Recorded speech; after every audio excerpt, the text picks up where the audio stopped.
You can watch him come down right there. There you go. Yeah, he's coming right here.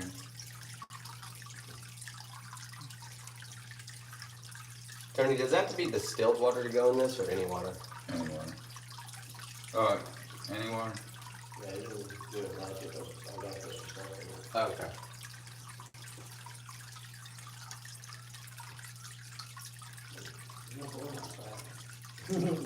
It's still cold out, buddy. It is at full speed too.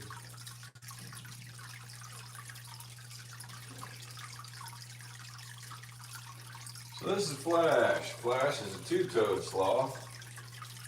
Alive in the world today, there are two-toed sloths and three-toed sloths. The two-toed sloths obviously have 2 toes on the front feet. Three-toed have 3 on the front feet. They've all got 3 on the back feet. Other differences between two-toed and three-toed sloths are the three-toed have more vertebrae in their cervical spine between their skull and their shoulders. So they're the ones that turn their heads 270 around like an owl. A three-toed sloth also has a short, stubby little tail. The two-toed has fewer vertebrae in its cervical spine and no tail, but the same number of vertebrae from end to end, so they turn their whole body like a slinky because they've got more vertebrae between their hips and their shoulders. And I'm just stop and see Tony. He likes Tony's beard better than mine. Oh, there he goes the wrong way. So the two-toed turns his whole body around like a slinky. When he comes through the doorway here in just a second, you're going to see how he does more than the splits with all 4 of his arms and legs. Hey, wrong way, Flash.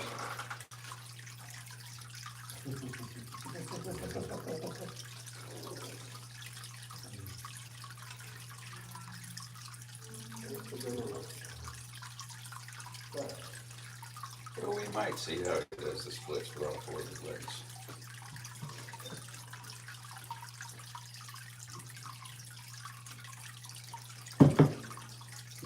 Did he go all the way back up? What in the world? I think he's going back to his hand. He's like out. No, he'll come down. Flash. You sure did. You went to his hand. Come here, buddy.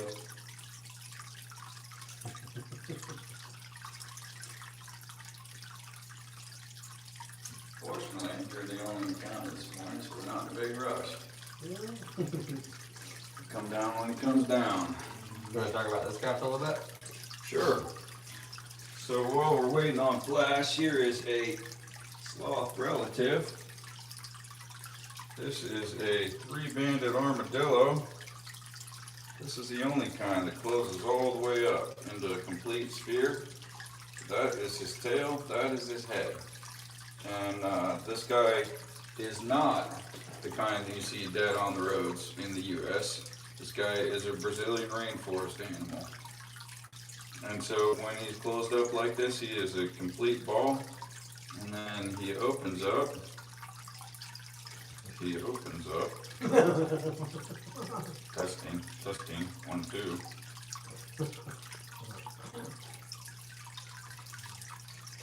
Like they got a hold of some melatonin last night or something. I'm saying. Well, you can't really tell if the sloth had melatonin or not if he moved. Yeah. He's on melatonin all the time. When he opens up, he comes out. And I think the coolest thing is the way that his ears like his head goes in and they let him draw in like that, and he comes out and they open up like that. So these guys are, what's the family that these are both in? Zothorans. Zothorans. So that's sloths and Armadillos and anteaters. and anteaters. A giant anteater. So the only way they really look similar at all to me is the front claws. If you look at the claws on him, Yeah. his claws look a lot like the, How old is he? this one is, you got me on the spot, I want to say 6 months. And his maximum size will be the size of a soccer ball. And he'll be able to run 30 miles an hour and jump 3 feet straight in the air. And carry And it this home. is not a shell, you can feel it, this is skin. But it told me that this skin, when he's an adult, would stop at 22. Look at the tails on that thing. You make a great back scratcher. Yeah, and his back feet don't have those huge claws on them. He's happy this morning. Yeah, he's excited to see it. Yeah. He's excited about it. He wants to make some more armadillos. Tapeworm. No doubt. And he mainly eats insects, right? Or is he a vegetable? Ants. Uh-huh. Favorite thing is ants. Ants. They say that an armadillo can smell an ant 2 feet underground. You dig down and get them. I assume that's not a single ant, but a colony of ants or something. But yeah, because I know the armadillos in the United States they pretty much eat vegetation and a few small bugs.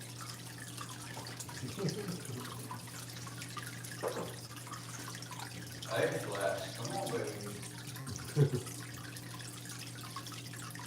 He says the stress of the day is just too much.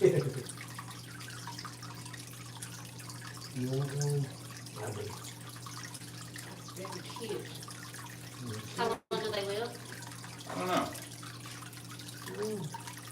That I wouldn't. No, that I don't. Hopefully well, because they ain't cheap. Yeah. This guy actually was bred by the same guy who raised our baby sloth.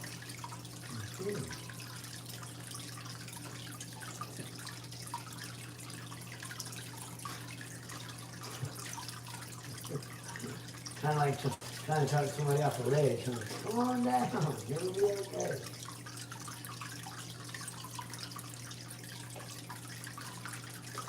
One second. So where y'all from? Florence, Mississippi. Okay, cool. Is that near the coast? About 3 hours north. Oh, okay. It's just south of Jackson. I had to go down to Gulfport to pick up loads when I drove semis. So, nowhere at all close to you guys, but I was like, I didn't know if it was near the coast at all. About 3 hours. Oh, yeah. Well, then you're pretty safe from hurricanes and stuff, then, huh? Yeah. Well, we thought so until, what was that one in 2005? Beach trainer. Yeah, that's it. Okay, that was here. Yeah, we didn't have power for 3 weeks. Good. We didn't have water for 3 days, but it came back on. You can live without anything else. You cannot live without water. That was scary when we didn't have water, but once we got water back on, we were good to go. We actually went up to Asheville and helped out a little bit after the storm. I mean, I know they still need help and I'll need help for a while, but my sister lives pretty much downtown Asheville, and she still doesn't have regular water. Isn't that crazy? Yeah. It is. But when it rains so much just east of there, the water treatment center is on the east side of Asheville, and so it obliterated the whole treatment centers and all the pipes and everything's gone. It disconnected everything. But yeah, we were taking food to basically like retirement communities in the middle of the night, and they didn't have power or food, and I was like, and they're in downtown Asheville. And what gets me is that the elderly that need, like kidney, things and, medical things that require electricity, I mean, that's crazy. Yeah. That's really crazy. Oh, well. I'm gonna tell you.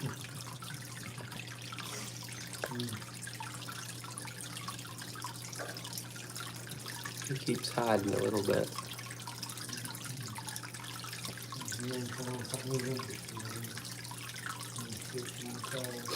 The people watching online, they're like, he melted in the sun, and it does look like he just kind of spread out. What is he doing? He found something interesting. He was trying to get up or move or do something. Yeah. He's working it anyway. I wonder if it's kind of a bug. Probably some kind of little baby or something. Some little bug or something. Here, I got. You want me to give him a hint? Okay.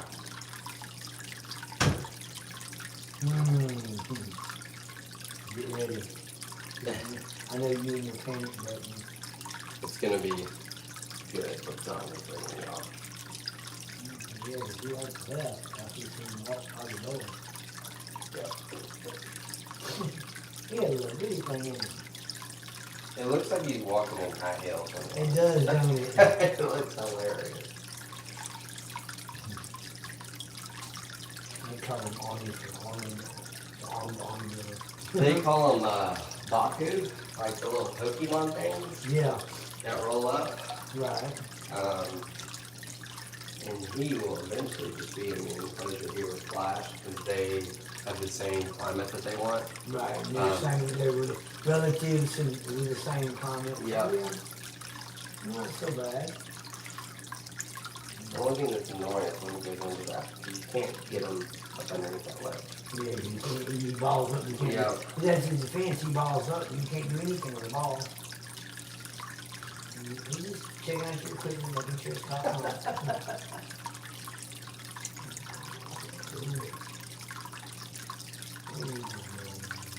But yeah, so his claws are pretty much the same that you see in the sloth.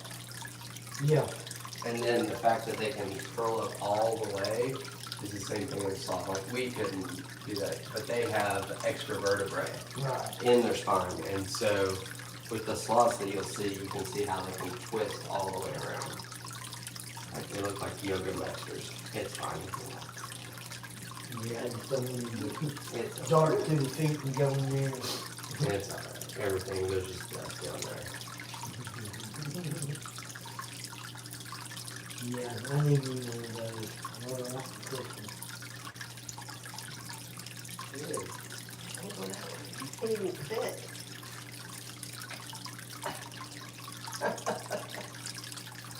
Gonna make it here. So, sloths only come down once a week to use the bathroom. Right. And that's where they're the most vulnerable. So, but the reason that they do that is the sloth moth symbiosis. So when they're doing it out in the jungle and they come down and they use the bathroom, moths actually get on them. So sloths can carry like 900 different bugs on them. And the reason for that out in the wild is the bacteria that they get from all that enables them to digest their food.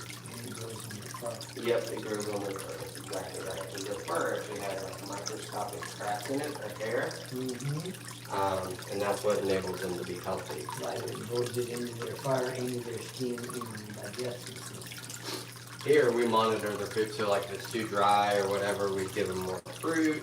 Or if they seem like they weren't doing that well, we would check the bacteria level. And then if we need to give them like a probiotic, like a live one, like a live bacteria culture, we could. But we've never had to do that. And when they go down to the forest where they use the bathroom, it's the only time they can always do it. Yep, unless they fall. Unless they fall. And out in the wild, sloths usually fall about once a week. And they're not coordinated at all. Well, part of the thing too is when they're going to get the leaves, they go out in really, really tiny branches. It breaks. Yeah. Or a bigger animal will come after them, right? And so that bigger animal will eventually collapse the branch. But sloths have 46 ribs, 2 pairs of 23, right? And their organs are actually attached to the ribs. So that's another reason that they can hang upside down. And they don't have to worry about like if we hung upside down, our heart would be up here, our lungs, like any hard for us to breathe. But if they fall from such a high distance, they will actually survive a 100-foot fall. Okay. But like a big cat won't. And they get most of their water from the vines and the leaves, the condensation happens. Instead of going to the river or going to the river or the creek like all the other animals. Oh, you're gonna die. Oh, he's touching me. But yeah, they get all their water and stuff from the leaves before it's can.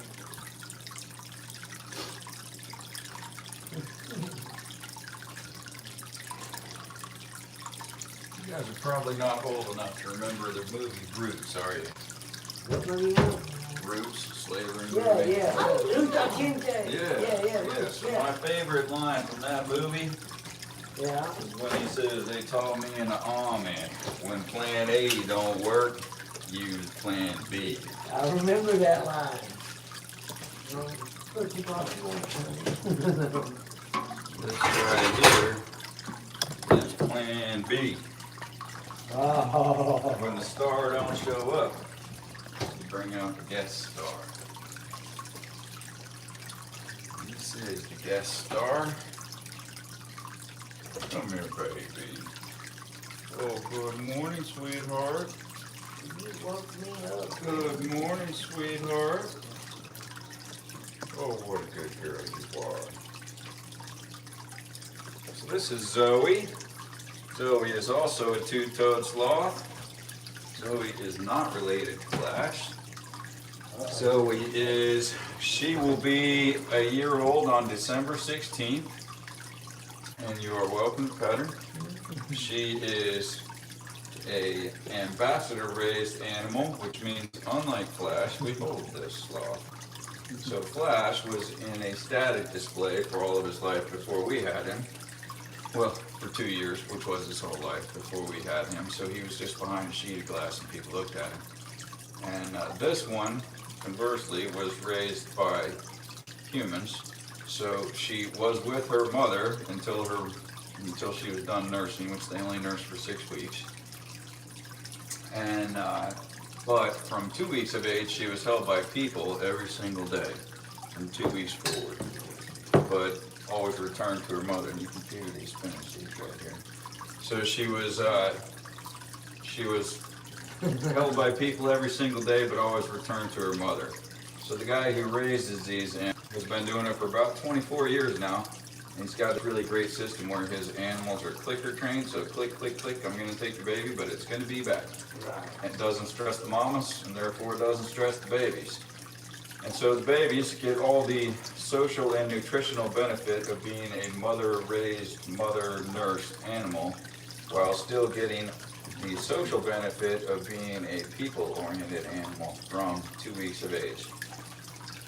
And so that is why this one we hold and the other one we do not. Now the other one, when he comes down, if he comes down, you see that he'll be right shoulder to shoulder me, nose to nose, face to face, but he doesn't climb on me. And I stand close enough that if he wanted to climb on me, he could, but he's never shown the interest to do it, so we've never done it. Whenever he does, he does. Yeah. Well, and if he never does, he never does. It's not a big deal. We interact with the animals in the way that they are comfortable to interact. But anyway, we were talking about sloths. Difference between two-toed and three-toed sloths. So we already talked about that. So sloths are slow. Sloths are famously slow, but sloths are slow in ways that you don't think about an animal being slow. So they're slow not only in their movement, they're slow in their digestion, their metabolism, their metabolic processes, their growth. They are slow in every single way. So slow in their digestion. The first studies on how slowly a sloth digests its food suggested that the sloth, they put tiny glass beads into some sloth's food and just waited to see how long it took them to come out. And that was 61 to 64 days. So that was where they started out, thinking how slowly a sloth digests its food. But no one seriously believes that anymore. It just seems that glass beads don't move through a sloth the same way the food moves through a sloth.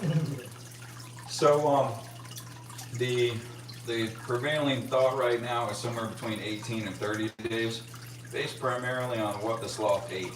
So the leaves, which is their primary diet, are almost all cellulose. Cellulose is hard to digest, so leaves would be more towards the 30-day end of that scale.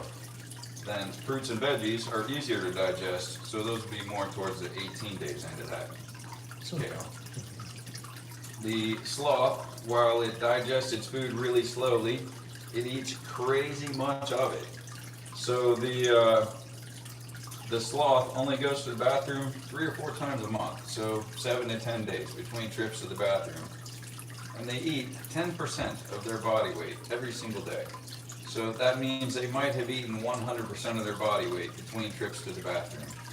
They do thoroughly metabolize most of what they eat. They poop and pee at the same time, so 1/3 of their weight means, solid and liquid.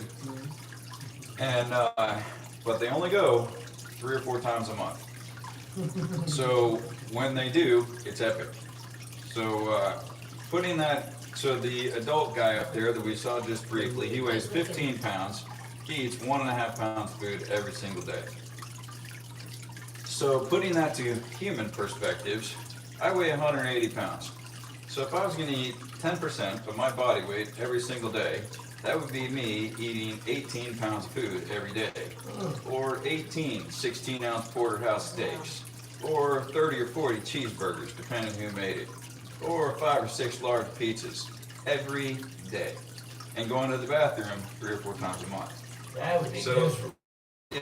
For me So anyway. then when I went to the bathroom, 180 pounds, a third of my weight, we're talking about dropping off 60 pounds, bag of feed in a 5-gallon bucket in one shot, right? I mean, that is a lot of getting it done. Yeah, that's, So, that's yeah. cheating both ways.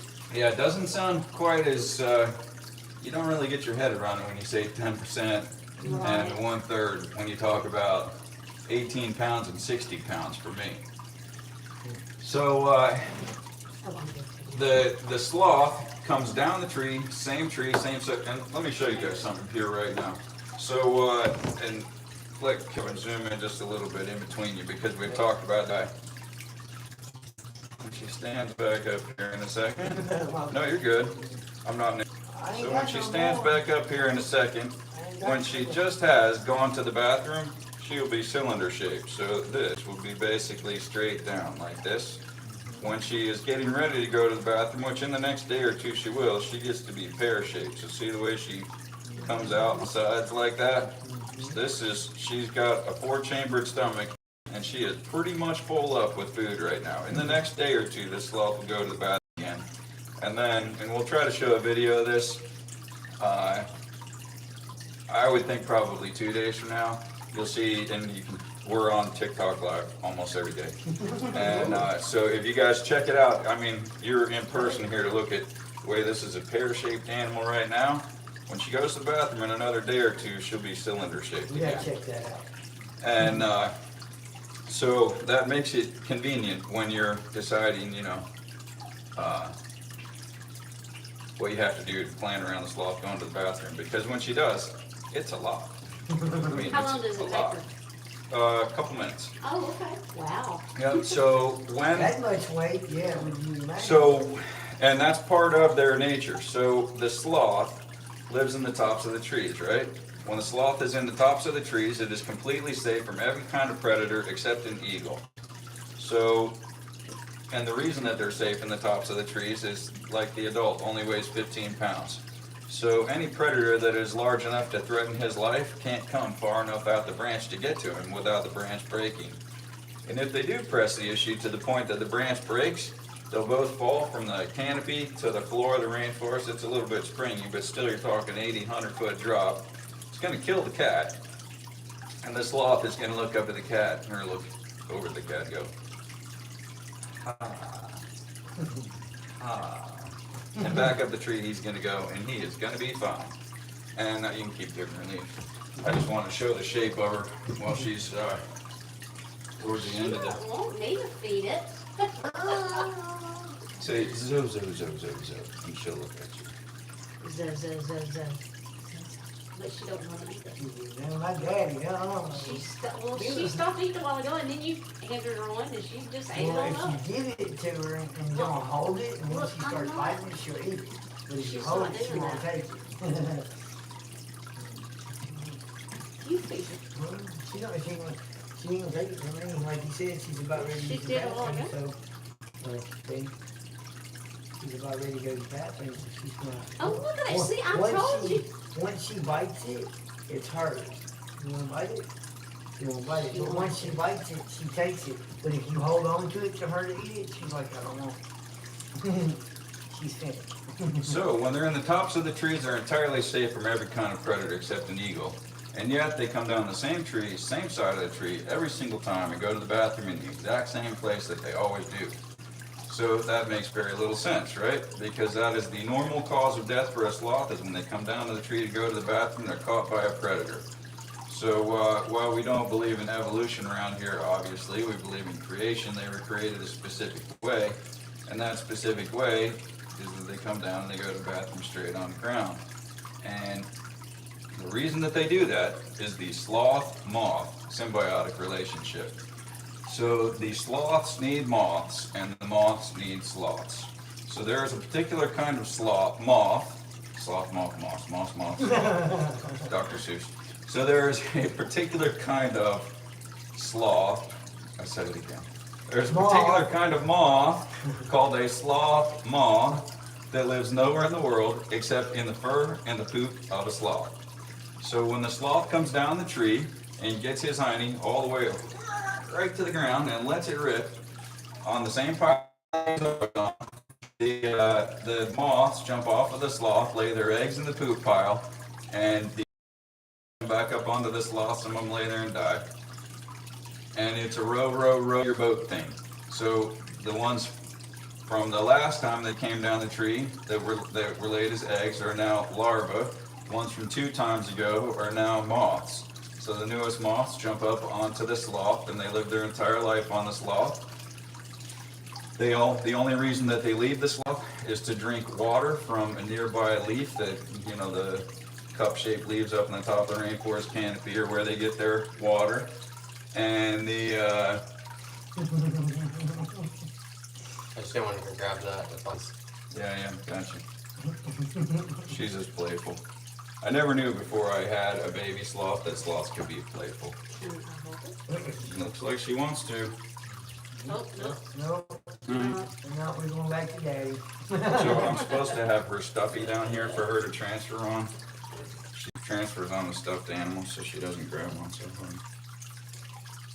Oh, look at that. Oh, it's just like the father. Who's a good girl? So they come down the same tree, same side. Oh, I already said that. So they, the newest moths jump up onto the sloth. They live their entire life on the sloth. So the benefit to the moths is clearly understood. The sloth is the living environment of the moths. Their food source is the moss and algae that is in the sloth's fur. Usually when guests hold her, they're sitting down, so she's like, What are you wondering doing? what's up right now. Turn this way. So she looks at me this way. Hey Zoe, there you go, baby. She's like, Dad, get it away from And me. she just wants that today. So the moss and algae in the sloth's fur are the food source for the. Did you get a picture? Yes, several pictures. Yeah, okay, that's good. So the moss and algae are the food source for the moths. The moths live their whole life on the sloth. The only reason they leave the sloth is to drink water and to lay eggs. The benefit to the sloth is less fully understood. So there's one fact and a couple of theories. So the fact is that the sloth digests its food. It has the same mechanical motions in its stomach. It has the same chewing. It has stomach acids. But what gets our food to the point of absorbable is an enzymatic process. For the sloth, it's a bacterial process that gets its food to the point of absorbable. And they digest it, everything else. But the point of being absorbable in your intestines, that comes for us from enzymes. For the sloth, it's bacteria. The source of that bacteria is the moths. If the sloth gets too cold, and sloths don't maintain their body temperature the way that other warm-blooded animals do, if the sloth gets too cold, it will kill not only the moths on the outside of the sloth, it will kill the bacteria colony that goes all the way through the sloth, and a month later, it will die of starvation, not for lack of food, but for lack of ability to absorb the food. So that's the known fact why moths need sloths in the wild. Then the two theories are, one, that the sloth benefits from the moths fertilizing the moss and algae in its fur, which is its camouflage from the eagles, which are the only predator they're subject to at the tops of the trees. And then there's a longer theory that you could read about on your own if you wanted to, because I'll just bore you to death about peptids and leptids. That a three-toed sloth has more peptids and leptids in their blood because it has moths more densely in their fur than a two-toed does. Because when a three-toed sloth comes down to poop, it has its stubby little tail and it makes a hole in the poop before it lets it rip. So it is in more direct contact with poop. So not only the moths, but some of the larvae can get up onto the sloth when it comes down to go to the bathroom. So it has the moths more densely in its fur, and it has more peptids and leptids in its blood, which also come from the moths. So they're slowing their movement, slowing their digestion, slowing their metabolism. So while they metabolize the food very thoroughly, because they're only dropping a third, not 100% of their body weight, they metabolize it very slowly. Meaning they go to the bathroom, you know, three or four times a month. That way they get more of the nutrients out of what they eat. They eat really low quality food, so that, you know, they're like most ruminants are, that they eat really low quality food, but lots of it, you're grazing animals that are surviving on grass. I mean, there's very little nutrition in grass, but they digest it very thoroughly. The sloth is not a ruminant. It doesn't toss the food back up into its mouth and rechew it, but it does have a 4-chambered stomach, so it is processing it in various ways. Look how fat she is right now, because she is, when she reaches back to scratch like that, you see how fat she is. She's approaching the time to go to the bathroom. So they're also, regarding how slow they are, and their metabolic processes, they grow really slowly. So this sloth came here when she was 3.5 months old. She weighed 1 pound 11 ounces, I think, if I got that right. And she is now 6 pounds, and she will be a year old on December 16th. Her max size will be about 12 pounds, but it'll take her a long time to reach that. No one can tell you how old a sloth can get, because no one has ever observed a sloth from birth to death of old age. I think that they theorize that in the wild they probably live 20-25 years, but they are prey, not predators, so their normal cause of death is being caught by a predator. So they don't ever get old. In captivity, nothing kills them, except idiots that don't know how to take care of a sloth.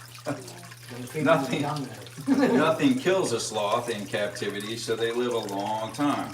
No one can tell you how long a sloth can live, but you can be told that there is a sloth in Germany who's been continuously captive for, I want to say, 51 years now, and it doesn't show signs of old age. So you could say that you could safely say they could live to be at least 50 in captivity. And some animals live longer in captivity, some animals live shorter in captivity. So like we talked about kangaroos yesterday, that the kangaroos live 3 times as long. The male kangaroos live 3 times as long in captivity as they do in the wild, just because there's nothing killing them. The opposite of that would be tortoises. Tortoises normally live shorter in captivity than they do in the wild. There's a big fat full of food belly. She looks like a little Buddha right now. Little Buddha baby. Some other things about a sloth, starting from the front. Their nose is always wet, like a dog. If your sloth has a dry nose, it's like a dog has a dry nose. That's a sign that something is going wrong. If you look at her eyeballs, she's got just little pinpricks where her pupils are right now, because in this level of light, she's seeing only shapes and shadows. She does have horrible vision. Don't let her bite. She doesn't have enough teeth right now to bite you, but we don't want that to be a learned behavior. Yeah. Kind of like your puppy, you know. They want to mouth everything, but you don't want them to, because eventually they're going to have teeth. Then chew the coffee table. And what's that? Chew the coffee table or bite a neighbor. Yeah. Well, and with sloths, their teeth grow for all their life. They don't have enamel on their teeth because they live 20 years in the rainforest, and they don't own a toothbrush. So their design is that they have no enamel on their teeth, but their teeth grow continuously. So if you hear the little sound when she opens and closes her mouth, that is her teeth sharpening against each other. So every time they open and close their mouth, their teeth are doing this, and always wearing the outside layer of the teeth off so that their teeth get really sharp, but they grow throughout their life. They don't get replacement teeth. You know, we get a second set, sharks get an infinite set. They don't get replacement teeth. Can you hear her? Mm-hmm. I heard you said, don't eat my hat. No, you can't have a hat. You can't eat the hat. Nope. So they don't get replacement teeth, but their teeth do grow throughout their life. Ears. A lot of people don't know that a sloth has ears. Sloths do have ears. That's her ears right there. She's like, don't mess with that. Oh, yeah. That little ear right there. Right there. Oh, yes. Her little ears. How cute. Oh, she does not want you messing with that. Yeah, they're sensitive. Her ears and her feet are the two things that they don't really like you to mess with. She likes to be petted like this. And you know, I tell, when we do field trips out here, I tell every kid and every mom, because the moms hear it less well than the kids. Don't stick your hands in the animal's face. If somebody's gonna pet or stroke you, this is not what you're looking for. You'd rather they scratch your back or rub your belly or scratch your arm or something. You don't want them with, well, that's what everybody does. They walk up to an animal and put their fingers right in their face. I'm like, come on, man. So I tell them at the field trips, don't put your hands in the animal's face, don't put your hands in my face. Neither one of us like it and both of us might bite you. So, yeah, stick your finger in my mouth, see what happens. But, so sloths, eyes. So her pupils right now are just little pinpricks where there's a lot of light in here. So she's like looking at you like this. You know, whoa, where is that guy, right? But with the bad vision, consequently, they have excellent hearing and excellent sense of smell. So their eyes, they have rod monochromacy, meaning they have all rod cells, no cone cells. So sloths never do have any color vision. And they always have poor vision. Their vision is better in the night than it is in the day, but their vision is always poor. So what they make up for is smell and hearing and spatial awareness. So a sloth in its little home range of trees, a sloth can cruise around full speed just by remembering where everything is, whether it can see or not. But they used to think that sloths lived only in one tree or a very small set of trees, because of the way they always go poop in the same place, so they just thought that was all the sloth lived there. The only time a sloth really truly stays in one tree or a very small set of trees is when they have a baby. So sloths are always solitary. They don't live in groups or bands or anything like that. But when a mother sloth has a baby, she stays in one tree or a very small set of trees, and her mission in life before she weans the baby, which their energy budget is so low they only make milk for 6 weeks, but still they're with their baby for longer than that. And their mission is to teach their baby how to find and eat food.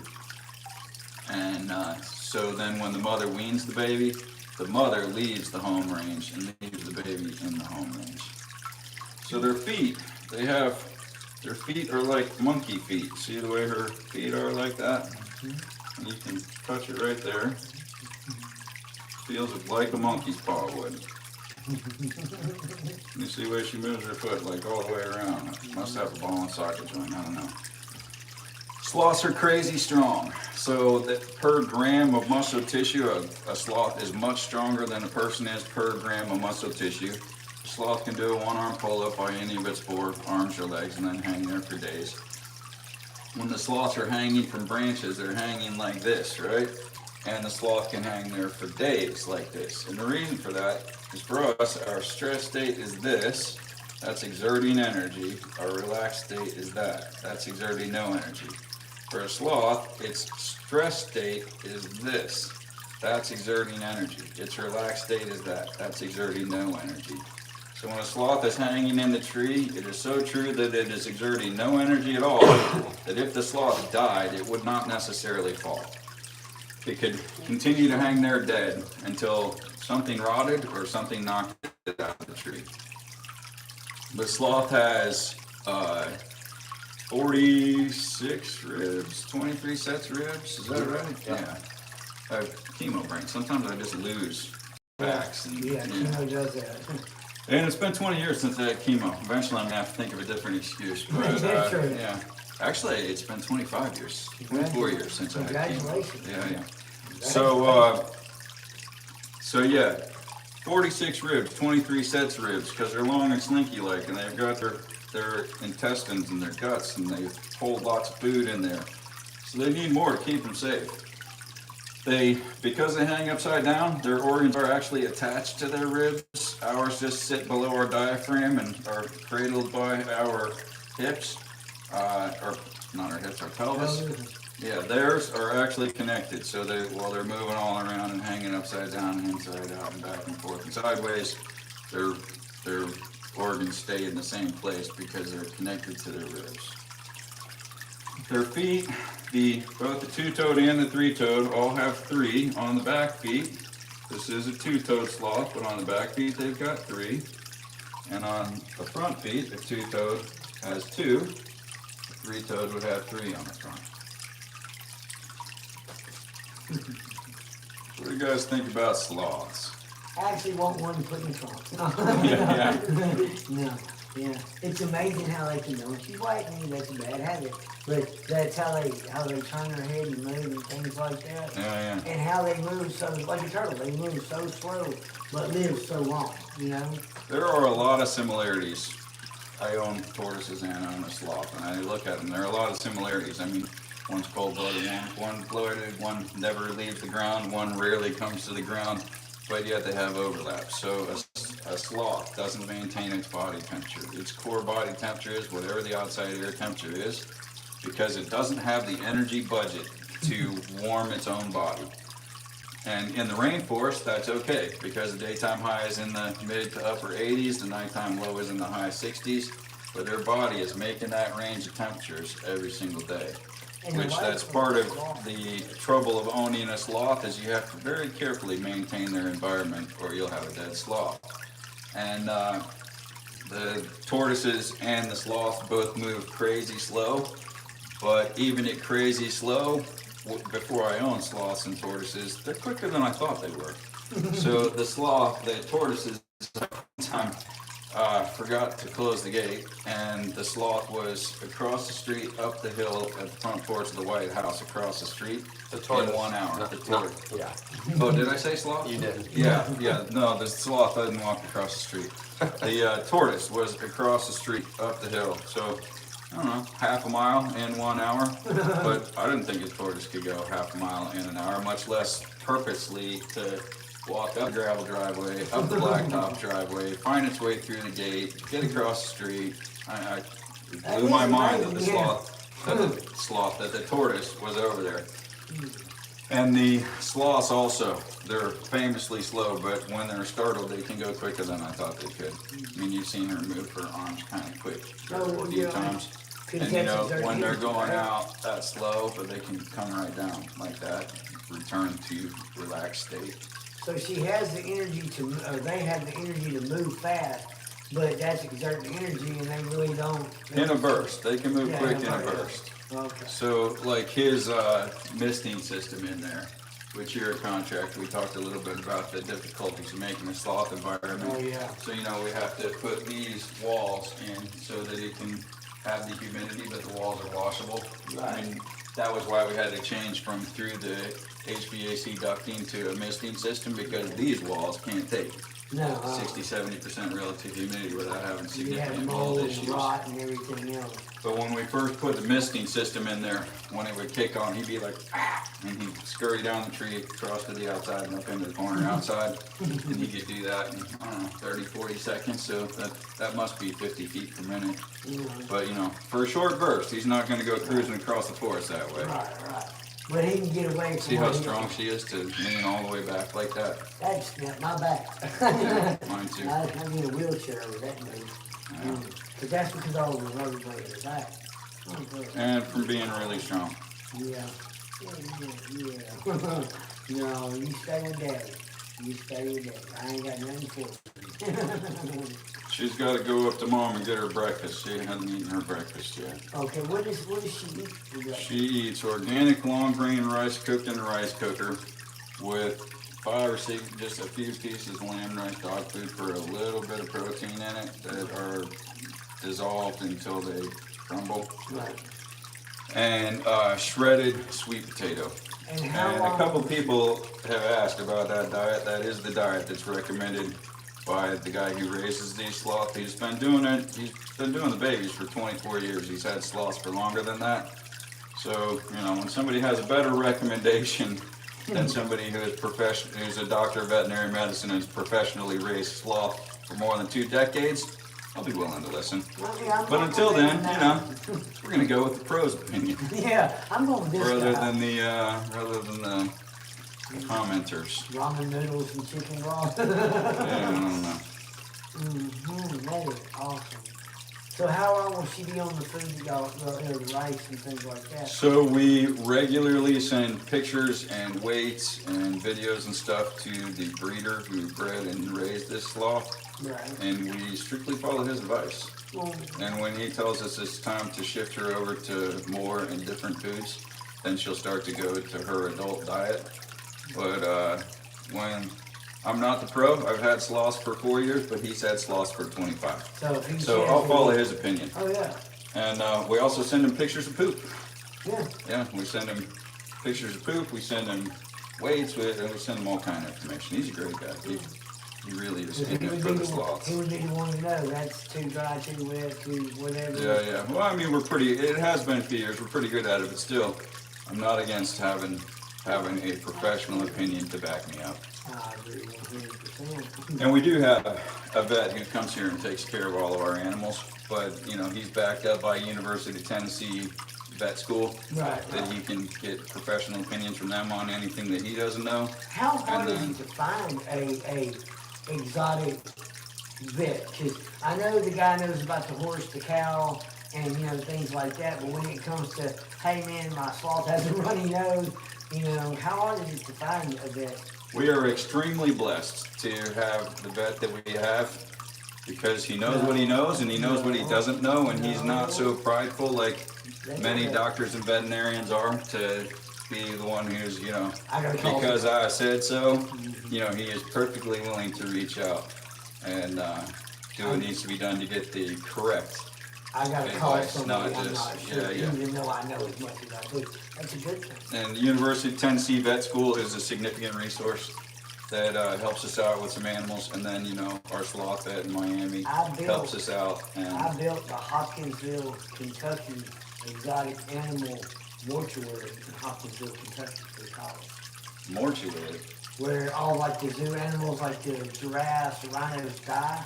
That's where they go. The University of Tennessee sends them there for them to do the autopsy on the exotic animal to see, you know, what it died from. And That's a big mortuary to carve up a giraffe and an elephant in. 18-foot ceilings, 18-foot ceilings, and 5,000-pound metal 1-inch tables. You've got tables almost as big as this room for them to lay that polo bear on, or whatever animal died, in order to do that autopsy. It's in And that's in Hopkinsville? Hopkinsville, Kentucky. Oh, that's neat. I'm gonna have to look that up. I did not know such a thing existed. Yeah. Willing to learn. But yeah, they contracted, they're like, can you build a mortuary? I'm like, well, you know, you have brick, mortar, you know, they're like, no, this is a special one. I'm like, what's so special about a mortuary? They're like, it's for exotic animals to do the, you know, autopsies to make sure what killed the animal so they can let the zoo know just in case it's like some kind of outbreak or something, or it was natural causes, or it choked or died of old age. So you have to look it up. It's in Hopkinsville, Kentucky. I'll bet. I'm gonna have to check that out. It's pretty cool. All right, guys. Well, I have my next event in 5 minutes, and I'm glad that we have when Plan A don't work, use Plan B.